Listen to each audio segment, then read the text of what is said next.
Good morning everyone. এয়া video' হৈছে শুক্ৰবাৰৰ আৰু সেইদিনা যে ইমান ঠাণ্ডা আছিলে আৰু বহুত দেৰিলৈকে কুঁৱলী দি আছিলে।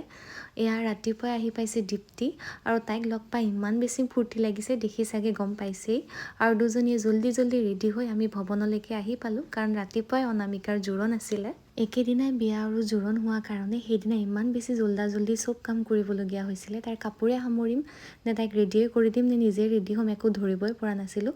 খুব জল্দি 1 ঘণ্টাৰ ভিতৰতে তাইক ৰেডি কৰি দিছোঁ আৰু আমি সেই সময়খিনিতেই ৰেডি হৈ থকাৰ সময়তেই জোৰণো আহি পাইছিলে। গতিকে একদম চিম্পলকৈ ৰেডি কৰি দিলোঁ। আৰু এয়া হৈছে তাইৰ ভণ্টি, দুজনীৰ ইমান মৰম দেখি ভাল লাগে। আৰু জোৰণৰ নিয়মখিনি আপোনালোকক দেখুৱাব তেনেকৈ নোৱাৰিলোঁ, কাৰণ মই বেলেগ কামত ব্যস্ত হৈ আছিলোঁ। সৰু 2-এটা ক্লিপ আপোনালোকক দেখুৱাইছোঁ বাৰু। কেনেকুৱা লাগিছে জনাবলৈ নাপাহৰিব। আকৌ লগ পাম অন্য এটা ভিডিঅ'ত, য'ত বিয়াৰ ভিডিঅ'সমূহ মই নিশ্চয়কৈ আপলোড কৰিম। আজিলৈ আহিছোঁ, বাই।